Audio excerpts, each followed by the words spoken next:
So we have to start with the primary acceptor of CO2. Let us now ask ourselves a question that was asked by the scientist who was struggling to understand the dark reaction. How many carbon atom would a molecule have after accepting fixing CO2? Would have 3 carbon of PGA.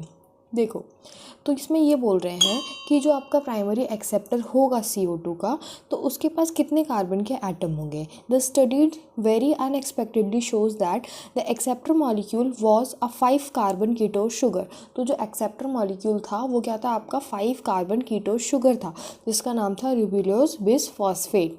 Did any of think of this possibility? Do not worry. The scientists also took a long time and conducted many experiments to reach this conclusion.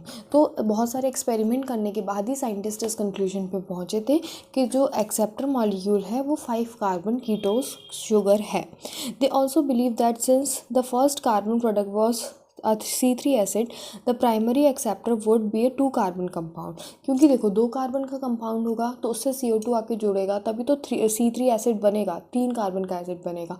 पर actually जो था वो 5 carbon का ketose sugar था, उससे आके जब आपका CO2 जुड़ेगा तो आपका 6 कार्बन का कंपाउंड बनेगा. फिर C3 एसिड कैसे बन रहा है, एक्चुअली C3 एसिड बनता है ऐसे कि 3 कार्बन के 2 प्रोडक्ट बन जाते हैं, तो ऐसे C3 एसिड आपका बनता है.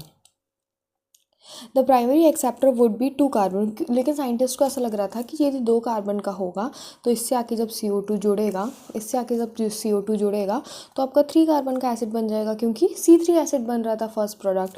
लेकिन एक्चुअली क्या था कि 5 कार्बन का प्रोडक्ट था, इससे CO2 आके जुड़ेगा तो ये बन जाएगा 6 कार्बन का, फिर 3 कार्बन का, और 3 कार्बन के 2 C3 एसिड बन जाएंगे. तो एक नहीं 2 C3 एसिड बनते हैं. ठीक है, उसके बाद बोल रहे हैं, बस यही है. उसके बाद हम पढ़ेंगे C3 cycle, Calvin cycle. The Calvin and his co-workers worked out the whole pathway and shows that the pathway operate in the cyclic manner. The RUBP was regenerated. तो कैसे होता है वो हम देखेंगे. C3 साइकिल एक्चुअली होता क्या है. C3 साइकिल आपका हर प्लांट में होता है, वेदर इट्स C4 और इट्स C3 प्लांट. ठीक है. Let us at the outset understanding very clearly that Calvin pathway occur in all photosynthetic plant. जितने भी आपके photosynthetic plant है सब में आपका Calvin cycle होता ही होता है. ठीक है, C3 हो C4 हो. सबसे पहला स्टेप होता है कार्बोक्सिलेशन. ये आपका बहुत ही ज़्यादा क्रूशियल स्टेप है कैल्विन साइकिल का. आपसे पूछा जाएगा most crucial step of Calvin cycle, तो कार्बोक्सिलेशन. कार्बोक्सिलेशन में क्या होता है, fixation of CO2 into a stable organic intermediate. इसमें क्या होगा आपका, जब CO2 is utilise for the carboxylation of RUBP, this reaction is catalyse by RUBP carboxylase. ठीक है, एक्चुअली रुबिस्को होता है, RUBP कार्बोक्सिलेज ऑक्सीजनेज. तो वो CO2 से भी बाइंड कर सकता है, ऑक्सीजन से भी बाइंड कर सकता है. लेकिन अभी हम CO2 फिक्सेशन कर रहे हैं, कार्बन डाइऑक्साइड फिक्सेशन कर रहे हैं, तो वो कार्बोक्सिलेज की तरह ऐड करके ऑक्सीजन का फिक्सेशन करवाएगा. This reaction is catalyzed by the enzyme RUBP carbolase which result in the formation of 2 molecule of 3-PGA. जो मैंने आपको यहाँ एक्सप्लेन किया कि 2 मॉलिक्यूल बनेंगे 3-PGA के. PGA के आपका 3 कार्बन का कंपाउंड है. Since this enzyme is also has oxygenation activity, इसके पास oxygenation activity भी होती है, it would be more correct to call RUBP carboxylase oxygenase, और रुबिस्को भी बोलते हैं हम इसको. ठीक है, उसके बाद क्या होगा, उसके बाद हम दूसरा स्टेप होगा रिडक्शन. यहाँ पे देखो दिखाया भी गया आपको, दूसरा स्टेप होगा रिडक्शन. क्या बोल रहे हैं, there are series of reaction that lead to the formation of glucose.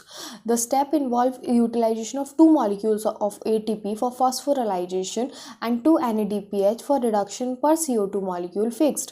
The reaction fixation of 6 molecule of CO2 and 6 turn of the cycle are required for the formation of 1 glucose molecule from the pathway. तो आपको कितनी बार Calvin cycle घुमानी पड़ेगी ताकि आपको एक glucose का molecule बने, तो 6 टर्न्स. ठीक है, अब आपको यहाँ पे बोल रहे हैं कि आपका एक ATP यूज़ होगा और एक NADPH यूज़ होगा. ठीक है, अब क्योंकि एक PGA के लिए एक NADPH और एक ATP यूज़ होगा, लेकिन क्योंकि 2 आपके पास प्रोडक्ट हैं 3 कार्बन के, तो 2 ATP और 2 NADPH इधर आपके यूज़ हो जाएंगे. ठीक है। और यहाँ पे आपको क्या मिलेगा, एक सुक्रोज मिलेगा। उसके बाद आपका रीजनरेशन के टाइम पे एक एटीपी यूज़ हो जाएगा और आपका आरयूबीपी दोबारा रीजनरेट हो जाएगा। तो आपको एक ग्लूकोज बनाने के लिए ये केल्विन साइकिल कितनी बार घुमानी पड़ेगी, 6 बार, 6 साइकिल, ठीक है, 6 टर्न लेने पड़ेंगे। उसके बाद रीजनरेशन बोल रहे हैं कि regeneration of CO2 acceptor molecule. CO2 acceptor molecule क्या था आपका, आरयूबीपी था।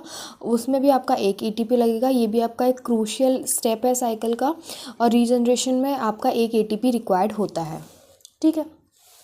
उसके बाद बोल रहे हैं hence for every CO2 molecule entering the Kelvin cycle 3 molecule of ATP and 2 of NADPH are required। कहाँ पे देखो, 2 मैंने आपको यहाँ काउंट करवाए और एक आपका रीजनरेशन में यूज़ हो रहा है। तो वही चीज़ यहाँ लिखी हुई है कि 3 मॉलिक्यूल आपके ATP के यूज़ हो रहे हैं, 2 आपके NADPH के यूज़ हो रहे हैं। It is probability to meet the difference in the number of ATP and NADPH used in the dark reaction that the cyclic phosphorisation take place.